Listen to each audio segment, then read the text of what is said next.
I wasn't down to really come live in the countryside in the beginning. Like all my shoes were heels, and I was wearing suit every day to work.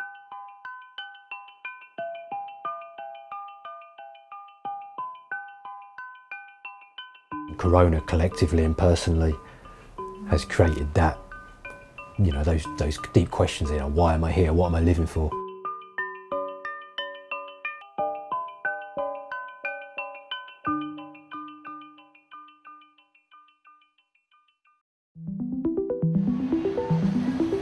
It's hard to believe looking at crowds like this, but Japan is fast becoming a pretty empty place. Japan is in the midst of a dramatic population decline. The country's population shrinks by hundreds of thousands of people every single year. And few places are suffering the effects of this decline more than the countryside. In just 20 years, nearly half of all towns nationwide will be at risk of disappearing. It's why today, much of rural Japan looks like this. Nationwide, 13% of all homes are now listed as abandoned. But the coronavirus pandemic has left many wondering whether it's time to leave the city life behind. For 3 straight months, the number of people leaving Tokyo outpaced the number of those moving in, a first since 2013. 30 kilometers south sits Yokohama, Japan's second largest city and a sizable part of the greater Tokyo area, home to some 38.5 million people.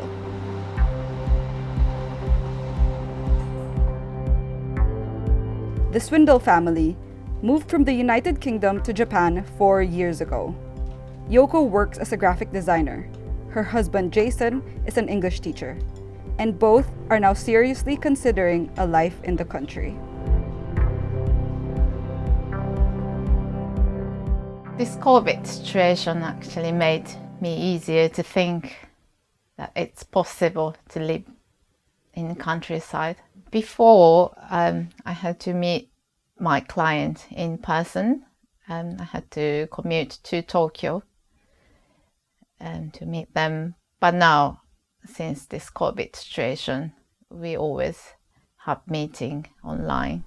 So I could live anywhere basically if I have my laptop and Wi-Fi.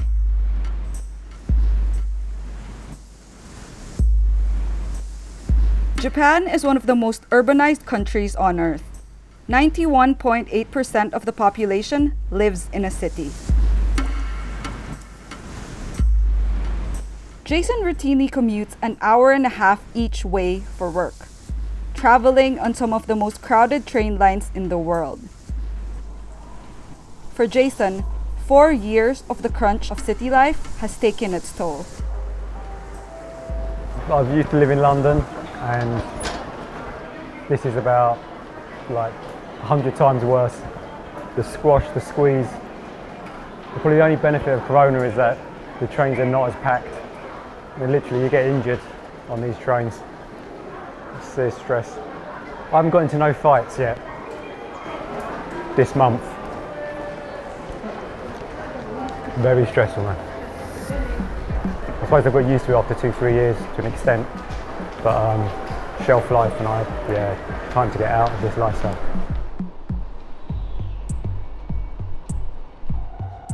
Due to COVID, since April, May, I'm working half the week at home, which has been great because, I think a lot of people have realised that we can work from home. And, if you've got a 2.5-3 hour return commute every day, so have that 2.5-3 hours of your life back, to be able to spend with your family, to do whatever, to spend in bed. This is incredibly important, precious times. I definitely think it was my idea originally to try and make this move over to the countryside, this change of lifestyle. So there is a place we want to check out. Maybe sort of a holiday home, somewhere you can go the weekend, go for a few days over, holidays, longer holidays, and just get a vibe of what it's like to live in the countryside. It's all up to me how I overcome this fear of changing from the lifestyle. My parents had a lung problem. They died from lung cancer, so definitely I don't want to live here permanently.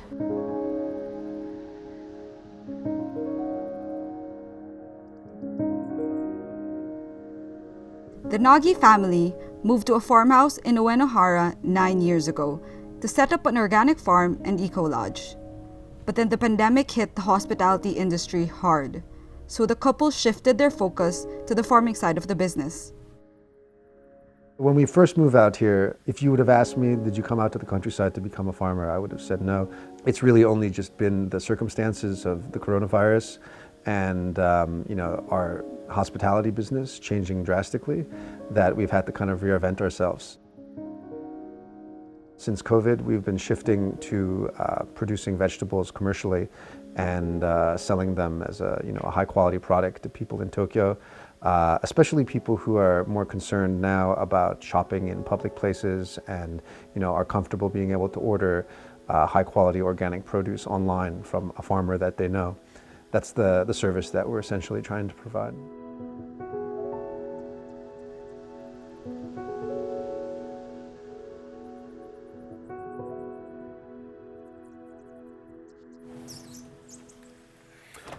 So this is the guest house that we've renovated. It's a 150-year-old Japanese farmhouse, and we've pretty much done a full renovation on the interior of the house.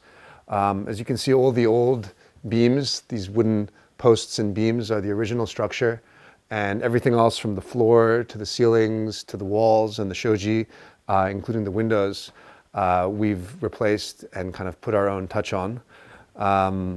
This is one of the bedrooms on the first floor, where guests stay. We usually have large groups of people who come and spend the night with us and then do any kind of farm activity up on the farm, helping take care of the chickens, or just kind of having a whole farm to table type experience staying here. Both my wife and I worked in corporate type business in Tokyo. We decided to move to the countryside shortly after 3/11, the big earthquake and then the Fukushima disaster. At the time, we were really living like a high consumption lifestyle, working hard and spending a lot of money in the city, but it was getting old.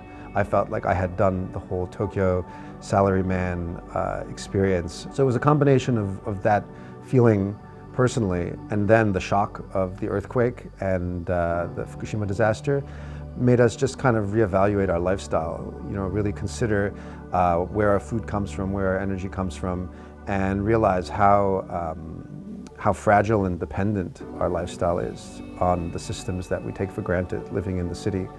And I was really looking to come out here and have a place where I can experiment to try to build that more resilient lifestyle, more resilient to the shocks of just the unknown and dependency of that, working for a company and living in the city. And living in the city, especially living in Tokyo, there's a lot of social expectations, there's a lot of work obligations, there's a lot of structure that you have to deal with. And out here, there's hardly any structure in terms of how we build our lifestyle, but that means that it's all up to us to create that structure for ourselves. So it's one of the best things, but it's also a challenge for us because it requires us to really be to push ourselves because there's nobody else pushing us. It kind of requires an entrepreneurial spirit to really be able to, make it here in the Japanese countryside, I think.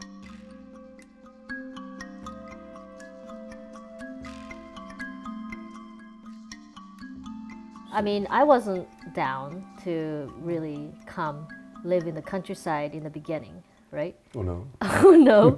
I mean, like all my shoes were heels, and I was wearing suit every day to work. And I mean, in the beginning, we used to go to Tokyo a lot more because we weren't really used to this life here yet. But then time passed and, we didn't want to go in anymore. In the beginning, we were going to Tokyo 2 to 3 times a week. Yeah. And then it became like, once a week, and then maybe like once or twice a month. And now it's like, I think we've gone in once or twice this year since since COVID happened. I mean, the earthquake was big though for me. I mean, it kind of left an impact like, whoa, it's maybe really time to think about something else. The option of moving out of Tokyo, I never thought about it until that happened. I mean, that really got me thinking like, what about food? I go to the supermarket, the shelves are empty. I mean, it's interesting because I look at the shock of Fukushima and the earthquake and how it made us kind of like really reanalyze our lifestyle at the time. It's like this more recent shock of COVID kind of forces us to kind of look back at the last 8 years and see how much better of a position we're in now compared to how vulnerable we were in our previous lifestyle 8 years ago. And even for the kids too, it's just good they're around and we take them to the farm and, they see things grow and they get to harvest it and they appreciate it more. It's like, Daddy made this, And I mean, it does taste better because it is fresh and we don't use, any chemicals and stuff. Yeah, so, I mean, I think the disadvantage is that you have to figure out how you'll make an income. And it's hard to make a stable income because obviously, you're not getting a monthly salary or something if you're trying to run your own small business. It's definitely not that easy to just move. There's growing interest among people from Tokyo who are looking to move out to the country now, especially with COVID. Yeah.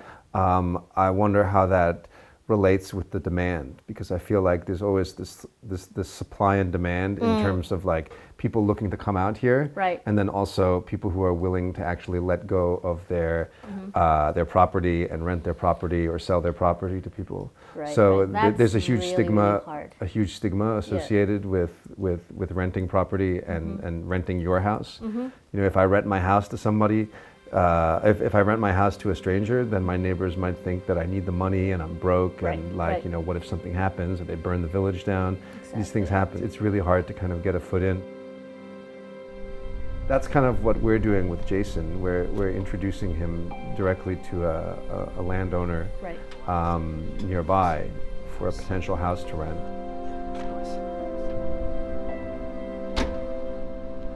I'd say we would. I mean, it's not definite to move to Uenohana. Yeah, definitely not definite. Obviously, at the moment, I'm doing this teaching. If it was somewhere like Uenohana, I could still commute. It would probably take me 2 hours, I'd imagine, door to door, rather than the hour and 20 minutes it takes at the moment. So twice a week, you'd suffer it. There were other teaching jobs I could do. I also used to work in film, so I've got this film background and I've got some connections that might pick up in the future.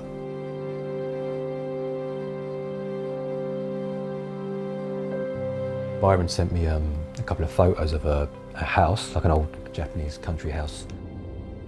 If possible, if we can afford it, to rent it for 6 months or hopefully for a year, and we can just go there a few weekends, long weekends or holiday times, and just get a vibe of what it's like.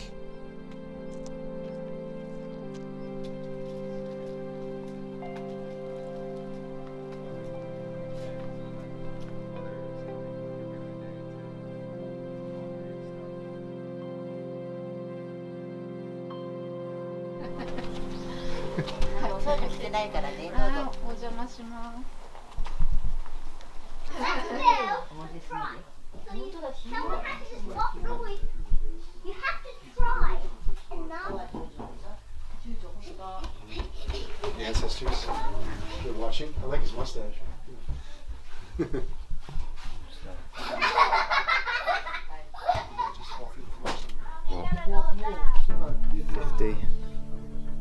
50 feet, 58 feet. It's massive.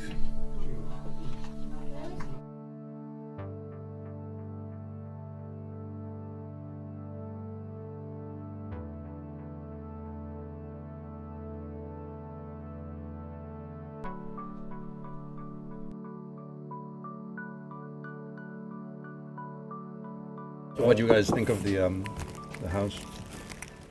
I really liked the space. It's a project, yeah? Yeah, a lot of work. But to be honest, I kind of expected more kind of empty house. You know, when we first came here, there was nobody in the village besides us, right? But then there's another couple of empty houses over here. Somebody else moves in there, and then somebody else moves in there. Then all of a sudden, you know, people's acceptance to having new people coming in, it's already kind of like opened up. The door's been opened. Definitely nice area. It's in the middle of nowhere, and I can feel the nature and the smell. It's very different from where we live.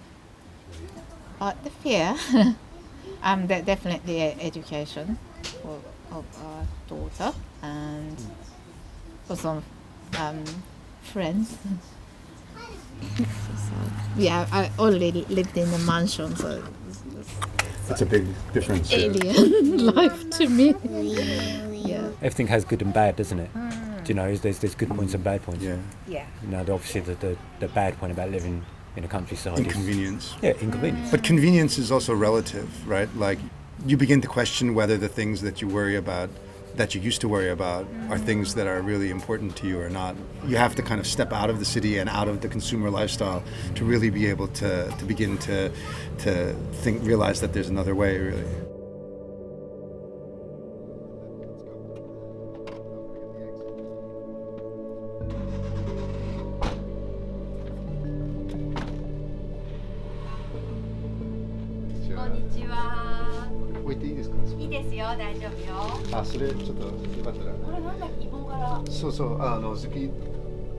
You'd sort of just make something happen, really. I think that's the main impetus for me, is to not to let life happen and react to it, you know, to make life happen.